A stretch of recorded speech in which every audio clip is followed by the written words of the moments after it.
توجیکستان کشوری زیبایم، تاجیکستان امید و ارمانم، تاجیکستان دوستت می‌دارم، تاجیکستان مادری من. بهرام سید محمدов 36 ساله می باشد. هنوز وقت صنف ششم میخواند از قوه بینایی محروم شد. نوبسته از مشکلات و معمای حیاتش مثل هزاران نفر همسالانش در دل آرزوهای مهم داشت. او برای موفق شدن به یکی از آرزوهایش به فاکولته صنعت دانشگاه دولتی خوجند داخل شد تا سرود و موسیقی را درک نماید، آهنگ سازد و خود سراید.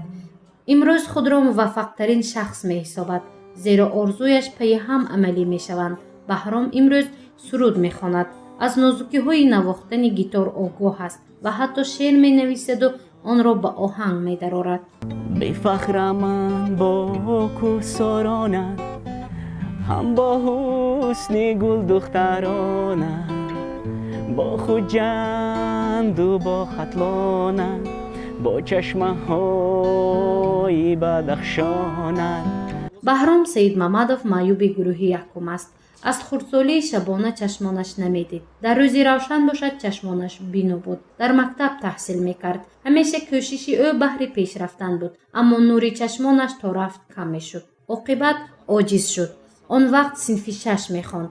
نابسته به این، او همیشه در همه جاده موفق شدن را پیشه کرد. صاحب 2 معلومات عالی است، عائله‌دار و صاحب 2 فرزند نیز می باشد.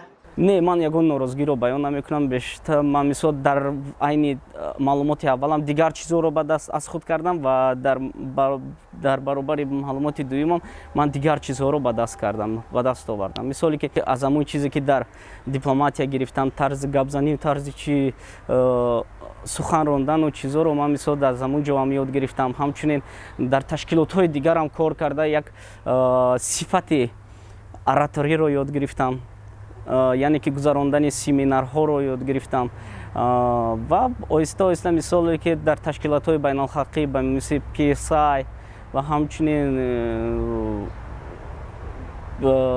دیگر تشکیلات‌های جمعیتی بودن، در همونجا هم کار کردم. نابینایی برای وی هنوز آخری کار نیست. دلش به زندگانی گرم است و دائما کوشش میکند به حیات خود و اطرافیانش نگاهی نیک داشته باشد. او از استفاده تکنیک و تکنولوژی‌های معاصر برخوردار است. کوشش میکند که دانش‌های از خود نموده‌اش را به دیگران نیز آموزاند. دوستان نابینا از کشورهای همسایه و اتحاد اروپا دارد. با آنها طریق شبکه‌های اجتماعی اینترنت آشنایی پیدا کرده است. حقوق و آزادی‌های خود را در جمعیت فراوان استفاده می‌برد. او می‌گوید تصدیق یافتن کنونسیا برای حقوق‌های معیوبان از جانب حکومت جمهوری تاجیکستان برای او راهنمای زندگی‌اش گشته است. من نمیدونم کی چطور میفهمد موفق شدن. با فکرم هر یک شخص از زینه به زینه میگذرد، یعنی که یک چیز رو به دست آوردن کوشش میکند که دیگر مقصد گذارد.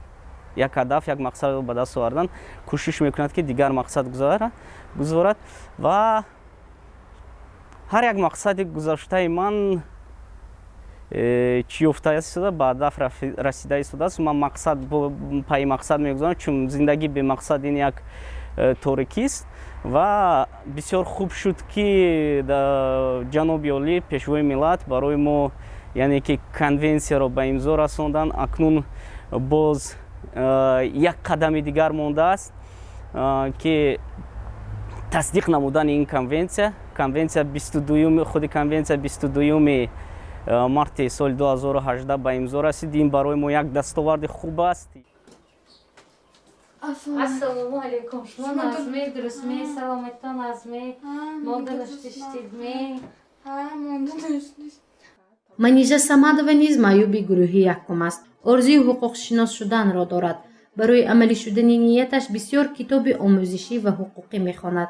منیژه میگوید که تشکیلات جمعیتی والدان کودکان تمایل‌های گوناگون انکشاف باعث بلند شدن دانش حقوقی او گردیده است، زیرا وی بعد شناسایی با اعضایان تشکیلات و درست بودن انتخابش باوری حاصل کرد. هر دوش گمم خطا نمیکنم. اگر مثبت کنم هر دوش میرم. هم هنرمند هم دانشگاه به داخل میشم. نه همین سال وایبم وای میکردم دو هنرمند هنر میآموخت بودم. لیکن ویروس شد که همه میدونن همه به همه حاضر کرانتینانده. خانم رسم کشته هیچی همه کن رسمان کشته کتابامو خونده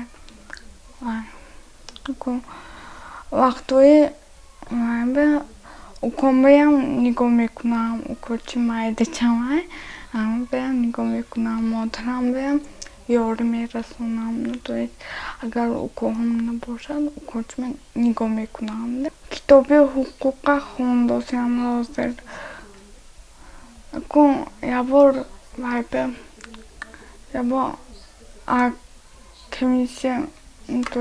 کمیسی هر سال میبیند طرز کارم طرز نوشتنم طرز خوندنم سنجش میکنن اما سنجش گذاریم سانی یکان دانشگاه به حقوق شناس شدن به داخل میشیم چونکه مولی منم خبرهای گوش میکنم برای همون حواسم اومده و هر نمازگر باید خبرهای کلیسا رو گوش میکنم و اواری پماری همه خلقا میشد همه واقع میشد برای همه سا یاردم کردن برای همون خوشناس انتخاب کردم. ҳоло дар ҷумҳурии тоҷикистон конвенсия дар бораи ҳуқуқи маъюбон ба имзо расидааст. ҳадафи он кафолати он ҳуқуқҳое мебошад ки барои ҳама пешбинӣ шудааст то инсон тавонад зиндагии пурарзиш ва шоистаро ба сар барад. гузашта аз ин шахсони имконияташон маҳдуд ҳуқуқ доранд дар ҳаёти шаҳрвандии сиёсӣ иқтисодии иҷтимоӣ фарҳангии ҷомеа ва рушди кишвар саҳм гузор гарданд. гузориши мафнушкур ва наимҷон айюбов барои барномаи иттилоотии хабар.